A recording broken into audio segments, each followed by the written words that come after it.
We're here today to protest the visit by Corey Lewandowski, the former Trump campaign advisor, because in the name of free speech and to protect free speech, this is an individual who has lied repeatedly, birther lies, he's spread racist rumors about, for example, the last president being an affirmative action candidate. He's been willing to press rumors and lies in the names of objective news. So when you have someone who isn't willing to acknowledge facts, when you have someone who peddles racism, Islamophobia, and xenophobia as some kind of political discourse, you cannot expect to have a rational intellectual conversation with that person. This person is anti-labor, he's anti-immigrant, he has already occupied racist policy and political and rhetorical positions. It's absolutely clear what he stands for, but our message is clear as well, is that in a space like the University of Chicago, where we have a plurality of voices, peoples, multi-ethnic, multi-gendered, we are not going to allow him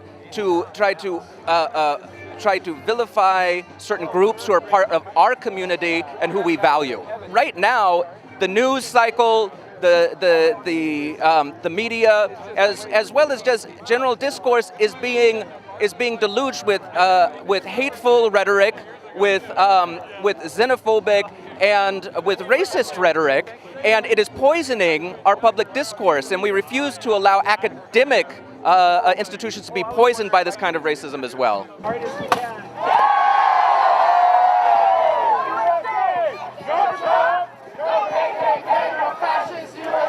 My name is Emilio Come del Junco. I'm a PhD student here at the University of Chicago. We're here today to speak back against the normalization of a hateful and exclusionary political rhetoric that's being given a platform at the Institute of Politics.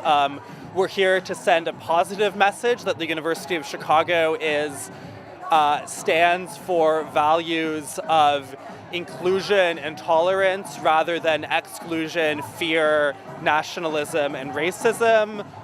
We think that the decision to host Corey Lewandowski, Donald Trump's campaign manager, at an exclusive event that is closed to the press is one that does not affirm those values. And we think that this is, this kind of speech, counter speech in the form of a protest is precisely what needs to happen when people like Lewandowski are given a platform at places like the University of Chicago.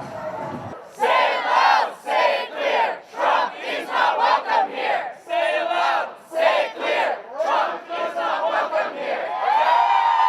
Does anybody here want to move? Yeah! Let's move. Here, no hate, no fear. Immigrants are welcome here, no hate, no fear. Immigrants are welcome here, no hate, no fear. Immigrants are welcome here, no hate, no fear. Immigrants are welcome here, no hate, no fear. Immigrants are welcome here, no hate, no fear.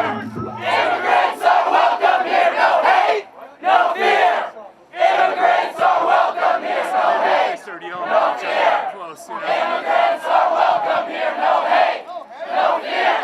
Immigrants are welcome here. We were just in there, and all we did was hold up some signs, and they immediately asked us to leave. There's one good thing about this. In that room, we could hear all of you.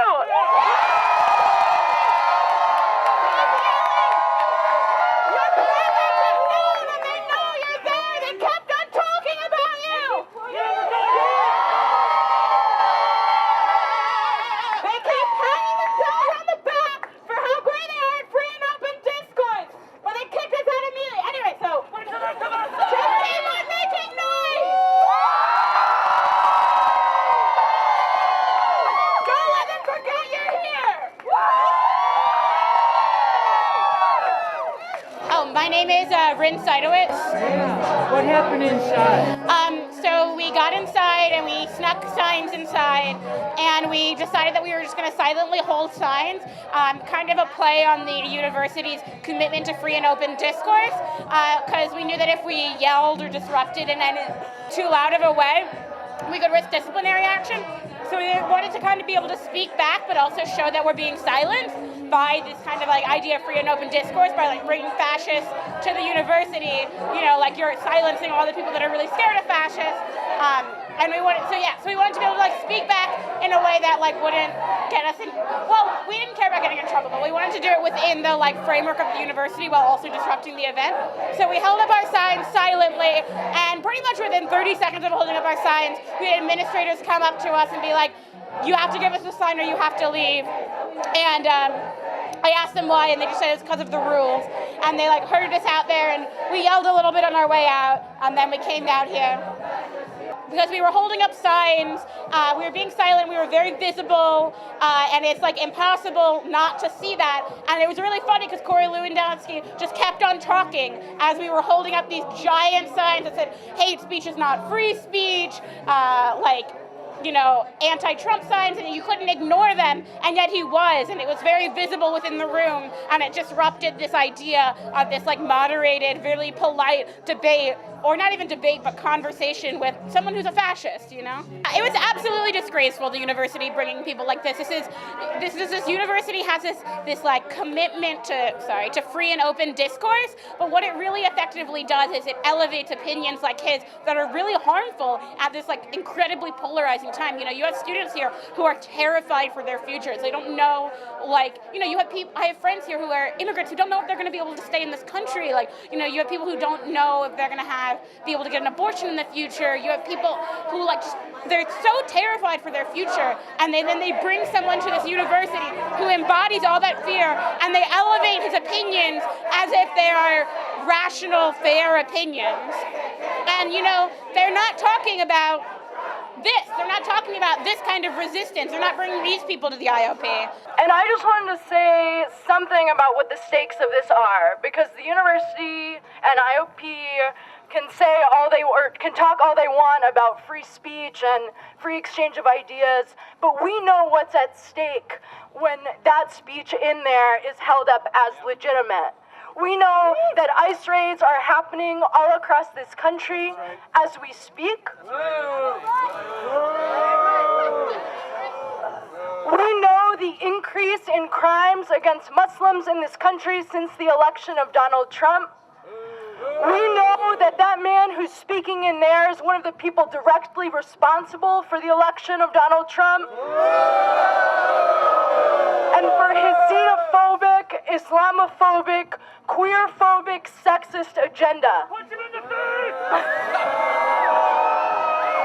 This is the same university that's willing to pay lip service to protecting undocumented people without committing resources to that cause. The same university that even while paying that lip service wants to be clear to tell us that they're interested in protecting our neighbors, our colleagues, the staff of this university, our families, only if they will add to the prestige of this institution. We are not interested in protecting and defending people just because they add to the prestige or the profit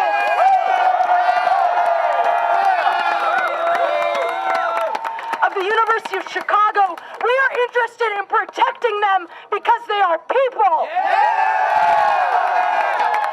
I know that most of you know this.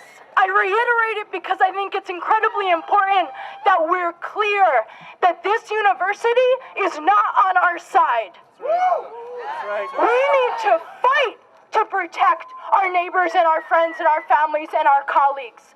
The situation is not hopeless, but we will only win if we are organized, if we are consistent, and if we prioritize creating the spaces where we can assess our political landscape and come to strategic and political conclusions together.